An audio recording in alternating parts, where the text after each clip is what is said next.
സ്വത്തിനെ പറ്റി പറയട്ടെ. സ്വത്തിനെ പറ്റി പറയുമ്പോൾ എല്ലാവർക്കും കുറച്ച് ഒരു ചെറിയ ഒരു ജിട്രി ഉണ്ടാകും. എന്നാലും ഞാൻ പറയട്ടെ, ചില കാര്യങ്ങൾ നമുക്ക് ആവശ്യമുള്ളത് വെച്ചിട്ട് ബാക്കിയുള്ളത് മക്കൾക്ക് കൊടുക്കുക. ഇതാണിന്ന് ഞാൻ പറയാൻ പോകുന്നത്. കാരണം എന്താണെന്നറിയോ, നമുക്ക് നമ്മുടെ മക്കൾക്കൊക്കെ അവർക്കതിനെക്കൊണ്ട് ജീവിക്കാൻ സാധിക്കണ്ടേ? അല്ലെങ്കിൽ പിന്നെ ഒന്നുമില്ല എന്നെന്ന് തന്നെ അങ്ങ് പറഞ്ഞേക്കണം അവരുടെ അടുത്ത്. അവർ തല്ലുപിടിക്കരുത്. ഒരു വീട്ടിൽ എനിക്ക് ഇൻസ്റ്റഗ്രാമിൽ വന്ന മെസ്സേജാണ് കേട്ടോ. ഒരു വീട്ടിൽ ഒരു മകനും മകളും മാത്രമേ ഉള്ളൂ. മകനാണ് വന്നിട്ട് എല്ലാം ചെയ്തു കൊടുക്കുന്നത് അച്ഛനും അമ്മയ്ക്കും. മകൾ വന്ന് വിവാഹം കഴിച്ചു പോയി. മകൾ അപ്പപ്പോൾ വരും, അവിടെ ഒരു ചെറിയ കലഹമൊക്കെ ഉണ്ടാക്കുന്ന രീതിയിലുള്ള സംസാരങ്ങളൊക്കെ സംസാരിക്കും എന്നാണ് കേട്ടത്. സത്യം അറിയില്ല, കേട്ടതൊക്കെയല്ലേ നമുക്ക് പറയാൻ പറ്റുള്ളൂ. അപ്പോൾ ഈ കുട്ടി ഇടയ്ക്കിടയ്ക്ക് വരും, അച്ഛനും അമ്മയുടെ കാര്യങ്ങളൊക്കെ വളരെ കാര്യമായിട്ട് ചെയ്തു കൊടുക്കും. സിസ്റ്റർ ഇൻ ലോനെ ഒരു വക വയ്ക്കില്ല. അങ്ങനെ അവർ തമ്മിൽ ആദ്യമേ മുതൽ ഈ സെമൻറ്റിക്സ് തെറ്റി. അത് കഴിഞ്ഞപ്പോൾ ഈ മദർ ഇൻ ലോ എപ്പം നോക്കിയാലും മകളുടെ പക്ഷത്തല്ലേ നിൽക്കുള്ളൂ. അതങ്ങനെ ചില ആളുകളുണ്ട്, എന്ത് ചെയ്യാൻ പറ്റും. അപ്പോൾ അവർ ഈ പറഞ്ഞ പോലെ രണ്ടുപേരും കൂടെ സംഘം ചേർന്ന് ഈ കുട്ടിയെ ആക്രമിക്കാൻ തുടങ്ങി. അപ്പോൾ മകൻ വേറെ എവിടെയോ ആണ് ജോലി ചെയ്യുന്നത്. അപ്പോൾ ഇവർ പിന്നെ മകൻ്റെ ജോലി സ്ഥലത്തേക്ക് റെൻറ്റിന് മാറി താമസിക്കും, ഈ മകൻ്റെ ഭാര്യയും 2 കുഞ്ഞുങ്ങളും. ആ സമയത്ത് ഈ മകള് ഇങ്ങോട്ട് താമസം മാറ്റും. ഏത് അച്ഛനും കല്യാണം കഴിച്ചു പോയ മകള് അച്ഛൻ്റെയും അമ്മയുടെയും കൂടെ താമസമാക്കും. പുള്ളിക്കാരിയുടെ ഹസ്ബൻഡും അത് ഓക്കെ ആയിരുന്നു. അപ്പോൾ അച്ഛൻ, ഇവർ മാറിയില്ലേ വാടകയ്ക്ക് താമസിക്കുന്ന ആ സമയത്ത് തന്നെ ഈ അച്ഛൻ പോയിട്ട് അവർക്ക് ആകെയുള്ള സ്വത്ത് 1 കോടിയുടെ അടുത്ത് വരുന്ന ഒരു വീടാണെന്ന് പറയുന്നു, അതങ്ങോട്ട് മകളുടെ പേരിലേക്ക് സെറ്റിൽമെൻ്റായിട്ട് എഴുതി കൊടുക്കും. അച്ഛൻ ജീവിച്ചിരിക്കുമ്പോൾ അച്ഛൻ ഉണ്ടാക്കിയ സ്വത്ത് ആർക്ക് വേണമെങ്കിലും കൊടുക്കാമല്ലോ, ആർക്കും ചോദ്യം ചെയ്യാൻ പറ്റില്ല. അപ്പോൾ ആ ഒരു മകനെ അങ്ങോട്ട് നിഷ്കരുണം തള്ളിക്കളഞ്ഞു. അപ്പോൾ ഇതിൻ്റെ പിന്നിലുള്ള മനഃശാസ്ത്രം നമുക്ക് മനസ്സിലാകുന്നില്ല. മരുമകളോടുള്ള പകയാണെന്ന് തന്നെ ഞാൻ പറയും. കാരണം നിങ്ങൾക്ക് നിങ്ങളുടെ 2 മക്കളെയും ഒരേപോലെ കാണാൻ പറ്റാത്തത് മരുമകൾ ഒരു പക്ഷേ നിങ്ങൾക്ക് ഒരു ത്രെട്ടായിട്ട് തോന്നിയിട്ടുണ്ടാവും. അച്ഛന്മാർക്ക് സാധാരണ തോന്നാറില്ല, അമ്മമാർക്ക് എന്തോ ഒരു ഒരു ഒരു ചെറിയ ഒരു എനിക്ക് പണ്ട് സാധിക്കാത്തത്, അല്ലെങ്കിൽ എനിക്ക് നല്ല സന്തോഷം നൽകിക്കൊണ്ടിരുന്ന എൻ്റെ മകൻ, ആ മകനെ ഞാൻ നന്നായി വളർത്തി, ആ മകനെ ഈ മരുമകൾ തട്ടിയെടുത്തുകൊണ്ട് പോയി എന്നുള്ള രീതിയിലൊക്കെയുള്ള പ്രവണതകളൊക്കെ ഉള്ളതുകൊണ്ട് ഈ അച്ഛൻ ഒരു പക്ഷേ ഈ തലയണ മന്ത്രോ അമ്മയുടെ ഇതോ എന്തോ ആണോ, അല്ലെങ്കിൽ അച്ഛൻ അല്ലെങ്കിൽ ഈ മരുമകൾ ചെയ്യുന്ന ഒന്നും ഇഷ്ടപ്പെടാം, അതായത് ഇഷ്ടമില്ലാത്ത അച്ചി തൊടുന്നതെല്ലാം കുറ്റം, അങ്ങനെ പറഞ്ഞിട്ട് ഈ വീട് വിൽപത്രം എഴുതാതെ സെറ്റിൽ ചെയ്ത് കൊടുത്തു. വിൽപത്രം ആണെങ്കിൽ പിന്നെ അറ്റ്ലീസ്റ്റ് അവരുടെ കാലശേഷം വേണമെങ്കിൽ കോടതിയിൽ പോയി പ്രൂവ് ചെയ്യാവുന്നതേ ഉള്ളൂ ഇത് സ്വാധീനിച്ച് ചെയ്തു എന്നുള്ളത്. ഇതെന്ത് ചെയ്യും? ഇതിന് നല്ല പ്രയാസമാണ്. ഇതൊക്കെ ഇങ്ങനെ എഴുതി വെച്ച് കഴിഞ്ഞാൽ ഏത് കോടതിയിൽ പോയാലും പിന്നെന്താ, നടത്തിക്കാൻ മാത്രം വർഷങ്ങളോളം കേസ് കൊടുത്ത് നടത്തിക്കാന്നല്ലാതെ അതുകൊണ്ടൊരു പ്രയോജനം ഉണ്ടാവില്ല. സെറ്റിലൊക്കെ അച്ഛൻ്റെ ജീവിതകാലത്തിൽ സെറ്റിൽ ചെയ്ത് കൊടുത്തു കഴിഞ്ഞാൽ. പക്ഷെ ഞാൻ പറയുന്നത് അച്ഛനമ്മമാർക്ക് കുറച്ച് ഉള്ളവരാണെങ്കിൽ ആ ഒരു മകന് ഒക്കെ അത് അനുഭവിക്കാൻ പറ്റുന്ന രീതിയിലുള്ള ഒരു സ്വത്താണെങ്കിൽ, ഇപ്പോൾ ഒരു 3 ഫ്ലാറ്റൊക്കെ ഉണ്ടെങ്കിൽ ഓരോരുത്തർക്കും ഇത് നിങ്ങൾക്ക് എന്ന് പറഞ്ഞ് കൊടുത്തോളൂ. നിങ്ങൾക്ക് പക്ഷേ അതിൽ നിന്ന് കിട്ടുന്ന വരുമാനം നിങ്ങൾക്ക് ആവശ്യമാണെങ്കിൽ അത് പറയണം അവരുടെ അടുത്ത്. ഞങ്ങൾ നിങ്ങളുടെ ഒന്നും ഡിപ്പെൻഡ് ചെയ്തല്ല ജീവിക്കുന്നത്, അതുകൊണ്ട് ഇതിൽ നിന്ന് വരുന്ന മാസ വരുമാനം ഞങ്ങൾക്ക് തരിക.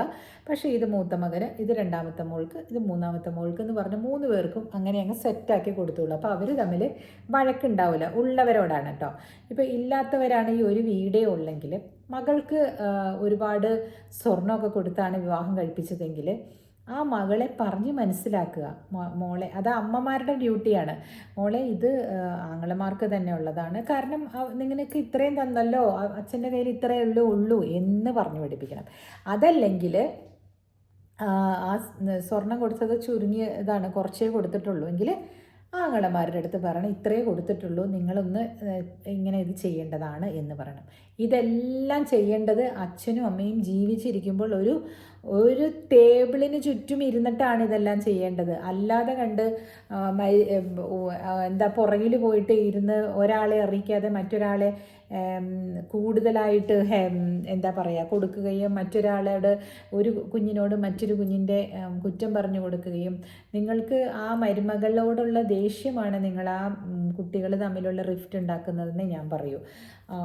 എൻ്റെ ജീവിതത്തിൽ അതൊക്കെ സംഭവിച്ചതാണ്, അതുകൊണ്ടാണ് ഞാൻ പറയുന്നത് കേട്ടോ.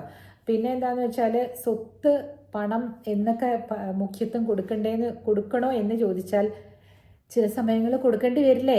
കാരണം ഇല്ലാതായിപ്പോയി കഴിഞ്ഞാൽ ഒരു മകന് ചിലപ്പോൾ ബിസിനസ് ചെയ്ത് എല്ലാം നശിച്ചു പോയ ഒരു മകനാണെങ്കിൽ ആ പയ്യനും ജീവിക്കണ്ടേ ഈ ഭൂമിയിൽ. അപ്പോൾ നമ്മൾ നേരത്തെ തന്നെ ആ സ്വത്തൊക്കെ ഒന്ന് തരംതിരിച്ച് എല്ലാവർക്കും കൊടുത്തു കഴിഞ്ഞാൽ അവർക്ക് അതുകൊണ്ട് ഉപയോഗപ്രദമായിട്ട് അവർ വിനിയോഗിക്കേണ്ട സമയങ്ങളൊക്കെ അവർക്ക് കിട്ടുമല്ലോ. അതായത് ഒരു 40-45 വയസ്സുള്ളപ്പം അവർക്കത് കിട്ടിയാലാണ് ഉപകാരം ഉണ്ടാവുള്ളൂ. അതല്ലാതെ അപ്പനും അമ്മയും 80 വയസ്സ് വരെ ജീവിച്ചിരുന്ന് മക്കൾക്ക് 60-65 വയസ്സായിട്ട് ആ സ്വത്ത് കിട്ടിയിട്ട് അവർ എന്ത് ചെയ്യാനാണ്? ആലോചിച്ചു നോക്കൂ. പക്ഷേ അച്ഛനും അമ്മമാർക്കും പേടിയാണ്. എന്താണ്? ഇവർ ഞങ്ങളെ പുറത്ത് കടത്തി കളയോ? അങ്ങനെ പേടിയുള്ള അച്ഛനും അമ്മമാരാണെങ്കിൽ അതും കൂട്ടിപ്പിടിച്ച് അവിടെ ഇരിക്കുകയുള്ളൂ. ആരും എന്താ പറയണേ, ആ ഒരു വീടിൻ്റെ മെയിൻ്റനൻസ് പോലും ആരും ചെയ്യില്ല. അപ്പോൾ കുറച്ചുകൂടെ ചിന്തിച്ചിട്ട് 1 കോടി രൂപയുണ്ടെന്ന് നമുക്കിങ്ങനെ ഒന്ന് വിചാരിക്കാം ഒരാളുടെ കയ്യിൽ. അദ്ദേഹത്തിന് ഒരു 70 വയസ്സായി. അദ്ദേഹത്തിന് 2 ആൺമക്കളാണെങ്കിൽ എത്ര വേണം നമുക്കിനി അങ്ങോട്ട് എന്ന് ചിന്തിച്ചിട്ട് ആ 2 പേർക്കും പപ്പാതിയായിട്ട് നോമിനേഷൻ വെച്ചിട്ട് പോവുക കേട്ടോ. നോമിനേഷൻ വെക്കുക. അപ്പം നമ്മൾ 80 വയസ്സ് വരെയൊക്കെ ജീവിക്കുന്ന സമയത്തൊക്കെ ആഴത്തേക്ക് വരെ ഇത് നോക്കിയിരിക്കണ്ടേ? 50 ലക്ഷം രൂപ മതിയാവില്ലേ നിങ്ങൾക്ക് ജീവിക്കാനായിട്ട്? ഒരു SWPO അങ്ങനെ വല്ലതും ചെയ്താൽ സിസ്റ്റമാറ്റിക് വിഡ്രോവൽ പ്ലാൻ എന്നാണ് അതിനെ പറയുന്നത്. അതായത് മന്ത്ലി അതിൽ നിന്ന് നമുക്ക് വിഡ്രോ ചെയ്ത് നമ്മുടെ ആവശ്യത്തിലേക്ക് എടുക്കാം. ബാക്കിയുള്ളത് അവർക്ക് വീതിച്ചു കൊടുത്തൂടെ? അങ്ങനെ ചെയ്യുന്നതിൽ എന്താ? ഒരു 90 വയസ്സ് വരെ ഉള്ളത് നോക്കിയാൽ മതി. അത് കഴിഞ്ഞ് പിന്നെ ആരും നോക്കിയില്ലെങ്കിലും സർക്കാർ കൊണ്ടുപോയി നോക്കിക്കോളും നിങ്ങളെ. അങ്ങനെ ചിന്തിക്കൂ. നിങ്ങളുടെ മക്കൾ നോക്കാതിരിക്കില്ല, ഉറപ്പാണ്. നിങ്ങളുടെ മക്കൾ നോക്കാതിരിക്കില്ല. കാരണം നിങ്ങളിങ്ങനെ ചെയ്തു കൊടുക്കുക കൂടെ ചെയ്തിട്ട് അങ്ങനെ നോക്കാതിരിക്കുന്ന മക്കളെ നമ്മൾ വളർത്തിയിട്ടുണ്ടെങ്കിൽ നമ്മളതിൻ്റെ ആഫ്റ്റർ എഫക്ട്സ് നമുക്ക് ആ സമയത്ത് ഒന്നും ചെയ്യാൻ പറ്റാതിരിക്കുന്ന സമയത്ത് നമുക്ക് ആയിക്കോട്ടെ. എന്ത് പറയണു? എനിക്ക് അങ്ങനെ ഒരു ചിന്തയാണ് ഇപ്പോൾ. കാരണം വിൽപത്രം എഴുതി വെച്ച് 85-86 വയസ്സ് വരെയൊക്കെ ഇരിക്കുന്ന അച്ഛൻ്റെ കാലശേഷം ആ മകന് ഒരു ബിസിനസ് തുടങ്ങി അത് ചെയ്യാൻ പറ്റുമോ? ആലോചിച്ച് നോക്കൂ. It's better to give it. നിങ്ങൾക്ക് ആവശ്യമുള്ള ഒരു ഇത്രയും കാലം കൂടെ നിങ്ങൾ എന്തായാലും ജീവിക്കില്ലല്ലോ. നിങ്ങൾക്ക് ആവശ്യമുള്ള ഒരു എമൗണ്ട് മന്ത്ലി അത് മാറ്റി വെച്ചതിന് ശേഷം ബാക്കിയുള്ളത് അവർക്ക് കൊടുക്കുക. അതിന് മാത്രം ഒന്നുമില്ല ചേച്ചി എന്ന് പറയുകയാണെങ്കിൽ പിന്നെ ഒന്നും പറയാനില്ല കേട്ടോ. അങ്ങനെയുള്ളവർ വിൽപ്പത്രം എഴുതിയിട്ട് മിണ്ടാതിരിക്കുക. ഉള്ളവരോടാണ് കേട്ടോ. കുറച്ച് അധികം പറമ്പുമൊക്കെ ഉള്ള ആൾക്കാരുണ്ടല്ലോ, അവരോടാണ് ഞാൻ പറയുന്നത്. കാരണം ഞാൻ ഒരാളുടെ ഒരു റീല് കണ്ടായിരുന്നേ, നല്ല രസമുണ്ടായി അയാളുടെ സംസാരം കേൾക്കാൻ. ഒരു കർഷകനായിട്ട് ജീവിക്കുന്ന ആളാണ്. അപ്പം അങ്ങേര് പറയായിരുന്നു അയാളുടെ അച്ഛൻ ഇയാൾക്ക് ഈ പയ്യന് 40 വയസ്സുള്ളപ്പോൾ, ഇപ്പോൾ ഈ പയ്യനല്ല 10-65 വയസ്സുണ്ട്. 40 വയസ്സുള്ളപ്പോൾ ഈ പ്രോപ്പർട്ടി 1 ഏക്കർ ഇയാൾക്ക് അങ്ങ് കൊടുത്തു, എഴുതി കൊടുത്തിട്ട് പറഞ്ഞു നീ എന്താണെന്ന് വെച്ചാൽ ചെയ്തോളൂ. അപ്പോൾ അയാൾ അതിനകത്ത് മുഴുവനും വെട്ടി നിരത്തി ഫുൾ ഫ്രൂട്ട്സിൻ്റെ കൃഷി തുടങ്ങിയെന്ന്. എല്ലാ സാധനവും ഉണ്ടാവും 1 ഏക്കർ സ്ഥലത്ത് അവർക്ക്. റംബൂട്ടാൻ, പിന്നെ വാഴപ്പഴം, പൈനാപ്പിൾ, വിൽക്കാനും ഉണ്ടാവും കഴിക്കാനും ഉണ്ടാവും. അതിൽ കൃഷി ചെയ്യുക, അവർ ജീവിക്കുക, നല്ല സിമ്പിൾ ലൈഫ്. അപ്പോൾ അയാൾ എന്താ ചെയ്തിരിക്കണേ, അയാളുടെ മകന് അതിനകത്തു നിന്നുള്ളത് അയാൾക്ക് എത്ര കൊടുക്കാൻ ഉദ്ദേശമുള്ളത് അയാൾ അത് അങ്ങോട്ട് എഴുതി കൊടുത്തു എന്ന്. അത് നല്ലൊരു ഇതല്ലേ? കാരണം എന്താണെന്ന് വെച്ചാൽ അപ്പോൾ ആ പയ്യന് അത് ഇഷ്ടത്തിന് ചെയ്യാമല്ലോ. അയാളുടെ പ്രൈം ഏജാണ്, അയാളുടെ മകൻ ഇപ്പോൾ 40 വയസ്സാണെന്ന്. അങ്ങനെ ചെയ്യൂ എന്ന് പറഞ്ഞപ്പോഴാണ് ഞാനും ഇത് ആലോചിച്ചത്. എന്തിനാണ് നമ്മളിത് ഇങ്ങനെ അല്ലേ? ഒരുപാട് പേരെ ഞാൻ അങ്ങനെ കണ്ടിട്ടുണ്ട്. ട്രഷറിയിലും അവിടെ ഇവിടെയൊക്കെ ഒരുപാട് പണം ഇട്ടിട്ടേ അത് പെരുക്കി അവിടെ കിടക്കുന്നുണ്ട്, ലക്ഷങ്ങളും കോടികളും ഒക്കെ. അവർ മരിച്ചുപോയി കഴിയുമ്പോൾ ഈ മക്കൾ തമ്മിൽ ഇടി കുത്ത്. അതിനേക്കാളും നല്ല, അതും എത്ര വയസ്സായ മക്കൾ, ചില മക്കളൊക്കെ മരിച്ചും പോയിട്ടുണ്ട്. അവരുടെ 90 വയസ്സുള്ള അമ്മയുടെയൊക്കെ പെൻഷൻ എടുക്കാൻ വേണ്ടിയിട്ട് ഭയങ്കര അടി.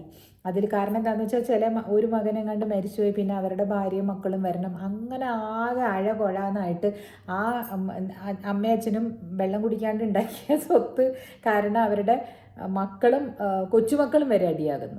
എന്തിനാണ് ഇതിന് പോകുന്നത്? ഉള്ളത് അങ്ങോട്ട് എടുത്തു കൊടുക്കുക, എന്നിട്ട് സമാധാനമായിട്ട് എവിടെയെങ്കിലും ഇരിക്കുക. മക്കൾ കൊണ്ടുവന്ന് നോക്കുക തന്നെ വേണം മാതാപിതാക്കന്മാർ. കാരണം ഇങ്ങനെ വാങ്ങിച്ചുകൊണ്ട് പോയ മക്കളാണെങ്കിലേ ഉറപ്പായിട്ടും നോക്കണം. ചിലർ നോക്കില്ലെന്നുള്ള പേടി കൊണ്ടാണ് ആരും കൊടുക്കാത്തതെന്നാണ് എനിക്ക് തോന്നുന്നത്. പക്ഷേ അത് കൊടുത്താൽ പല രീതിയിലുള്ള ബെനിഫിറ്റ്സ് ഉണ്ട്.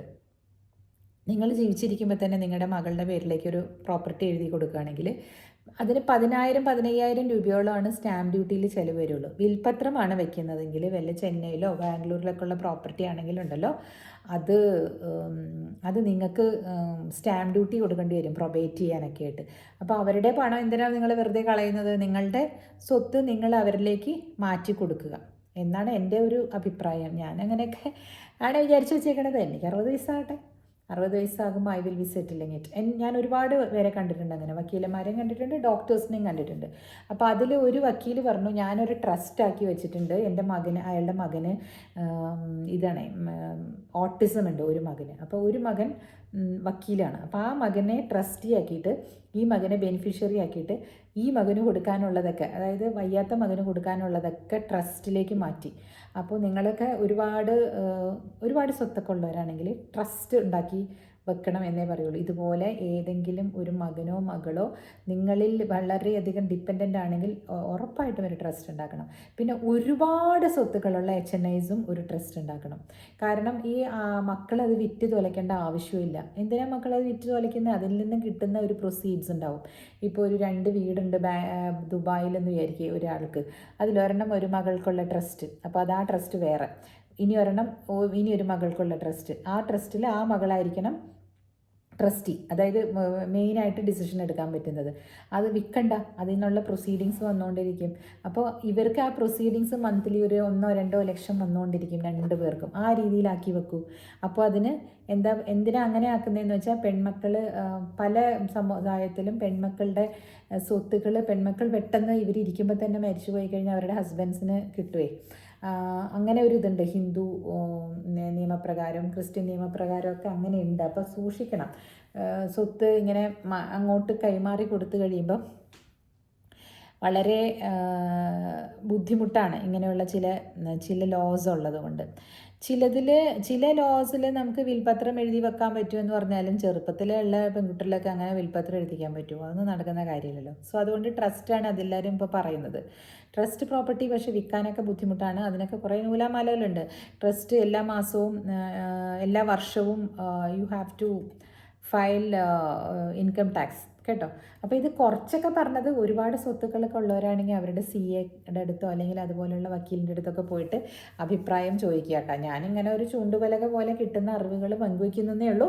അപ്പോൾ സ്വത്തിൻ്റെ കാര്യത്തിൽ അച്ഛനും അമ്മയും ജീവിച്ചിരിക്കുമ്പോൾ തന്നെ ഒരു എന്താ പറയുക, ഒരു നടപടിയാക്കുന്നതാണ് നല്ലത്. വിൽപ്പത്രവും ഇപ്പം ഈ പറഞ്ഞ പോലെ വിൽപ്പത്രം എഴുതിയാൽ പോലും ഇപ്പം ഒരു മകളുടെ പേരിൽ വിൽപ്പത്രം എഴുതി വെച്ചാൽ ബാക്കി 2 പേരുടെയും NOC മേടിക്കണം. അമ്മ മരിച്ചു പോയി കഴിഞ്ഞാലോ അച്ഛൻ മരിച്ചു പോയി കഴിഞ്ഞാലോ അവർക്ക് കുഴപ്പമില്ല എന്ന് പറഞ്ഞിട്ട്. അപ്പോഴും അവിടെ ഇത് ഇനിയും ഒരു വലിയ ലിറ്റിഗേഷന് വഴി തുറക്കുകയാണ് ഇങ്ങനെയുള്ള നിയമങ്ങളൊക്കെ. അപ്പോൾ പക്ഷേ ചിലപ്പോൾ സുപ്രീം കോർട്ടിൽ വരെ പോകുന്നുണ്ട് ആൾക്കാർ. അത് കഴിഞ്ഞ് കഴിയുമ്പോൾ മാറുമായിരിക്കും, പക്ഷേ അതിനൊക്കെ സമയമെടുക്കും. സോ പക്ഷേ സെറ്റിൽമെൻറ്റ് എന്ന് പറഞ്ഞിട്ടുണ്ടെങ്കിൽ തീർന്നു, പിന്നെ ആർക്കും ഒന്നും ചെയ്യാൻ പറ്റത്തില്ല. അവിടെ ഇരിക്കും. കോടതിയിൽ കേസ് നടത്തിയാലും 10-30 വർഷം എടുക്കും ഇതൊക്കെ സെറ്റിലാക്കി കിട്ടാനായിട്ട്. അപ്പോൾ സ്വാഹ അല്ലേ? അതുകൊണ്ട് അങ്ങനെയുള്ള കാര്യങ്ങളിലേക്ക് നമ്മുടെ കുഞ്ഞുങ്ങളെ തള്ളിവിടാതെ ഒരു വട്ടമേശയ്ക്ക് ചുറ്റുമിരുന്നങ്ങ് സംസാരിച്ച് തീർക്കുക. എൻ്റെ അച്ഛൻ അങ്ങനെയൊക്കെയാണ് ചെയ്തത്. ഞാൻ അച്ഛൻ പറഞ്ഞ പോലെയൊക്കെ കേട്ടു. കാരണം എന്താണെന്നറിയോ, എനിക്ക് വേണ്ടത് എൻ്റെ വീട്ടിലെ എൻ്റെ ബ്രദറും ആയിട്ടുള്ള ആ ഒരു സെമൻറ്റിക്സ് പോകാൻ പാടില്ല. ഞങ്ങൾ തമ്മിൽ വഴക്കിടുകയും മേടിക്കുകയും ഒക്കെ ചെയ്തിട്ടുണ്ട്. അതൊക്കെ ഓരോ തെറ്റിദ്ധാരണയുടെ പേരിലൊക്കെ ആയിരുന്നിരിക്കണം. പക്ഷെ ഞാൻ എൻ്റെ അച്ഛൻ പറഞ്ഞ പോലെ തന്നെ ഞാൻ ഒപ്പിട്ട് കൊടുത്തു പറയുന്നിടത്തൊക്കെ. എനിക്കും അതിന് വേണ്ടുന്ന കുറച്ച് സഹായങ്ങളൊക്കെ എനിക്കും എൻ്റെ ബ്രദർ ചെയ്തു തരുന്നുണ്ട്. അപ്പോൾ അങ്ങനെ അങ്ങോട്ടും ഇങ്ങോട്ടും നമ്മൾ കൊടുത്തും പിന്നെ സഹകരിച്ചും പോകണമെന്നാണ് എൻ്റെ ഒരു അഭിപ്രായം. എന്നോട് ആ DM-ൽ ചോദിച്ച കുട്ടിയോട് ഞാൻ പറയാണ്, 2-3 വാക്കുകൾ കൊണ്ടൊന്നും അവിടെ പറയാൻ പറ്റില്ല. അതുകൊണ്ട് ഒരു വീഡിയോ ചെയ്തു. അപ്പോൾ അത് എല്ലാവർക്കും ഉപകാരമാവുകയും ചെയ്യുമല്ലോ. അതുകൊണ്ട് ഇത് നിങ്ങൾ ഓർത്ത് വെച്ചോളൂ. നിങ്ങൾക്ക് ആവശ്യമുള്ള ഒരു വീട് നിങ്ങൾ കയ്യിൽ വെച്ചിട്ട്, ഉള്ളവരോടാണ് കേട്ടോ പറയണേ. പിന്നെയും പറയാം, ആകെ ഒരു വീടുള്ളെങ്കിൽ ഒന്നും ചെയ്യണ്ട. വിൽപ്പത്രം തന്നെ. അല്ലെങ്കിൽ വിൽപ്പത്രം ഇല്ലെങ്കിലും കുഴപ്പമില്ല, ആ 3 പേർക്ക് തന്നെയായിട്ട് കിട്ടും അത്. വിൽപ്പത്രം ഉണ്ടെങ്കിലും ഇല്ലെങ്കിലും ഒരേ ഇതാണ്. അച്ഛനും അമ്മയും ഒന്നും എഴുതി വെക്കാതെ പോവുകയാണെങ്കിലും തുല്യമായിട്ട് കിട്ടും മക്കൾക്ക്. സോ ഒരു വീടൊക്കെ ഉള്ളെങ്കിൽ അങ്ങ് വിട്ടുകൊടുക്കുക, അത്രയേ ഉള്ളൂ. അതിന് പോയി തല്ലുപിടിക്കാനും അത് എന്ന് കരുതി ഒരു ബ്രദറിൻ്റെ കയ്യിൽ നിന്ന് സ്നാച്ച് ചെയ്ത് അടുത്ത ബ്രദറിന് വേണം അല്ലെങ്കിൽ സിസ്റ്ററിന് വേണം എന്ന് പറയുന്നത് ശരിയല്ല. എല്ലാം തുല്യമായിട്ട് വേണമെന്ന് ഞാൻ എപ്പോഴും പറയാറില്ലേ. ഇതൊക്കെ ഒരു ചിന്തയ്ക്ക് വേണ്ടി പറയുന്നതാണ് കേട്ടോ. ഇതിനെപ്പറ്റി ചിന്തിച്ചുകൊണ്ടിരിക്കുന്ന പലരും ഉണ്ടാവും ഇവിടെ, ഇല്ലേ? അപ്പോൾ അവർക്കൊരു ഐഡിയയ്ക്ക് വേണ്ടിയിട്ട് പറഞ്ഞാണ്. നിങ്ങളൊരു ചാർട്ടേഡ് അക്കൗണ്ടൻറ്റിനെയോ അല്ലെങ്കിൽ ആ ഏരിയയിൽ പ്രാക്ടീസ് ചെയ്യുന്ന ഒരു വക്കീലിനെയോ കാണണം കേട്ടോ. ഇതൊരു ചൂണ്ടുപലക മാത്രമായിട്ടേ കാണാവുള്ളേ, ഇതൊരു ലീഗൽ അഡ്വൈസായിട്ട് കാണാൻ പാടില്ല. ഓക്കെ ദെൻ, അപ്പോൾ ഇത്രയേ ഉള്ളൂ ഇന്ന്. ബൈ.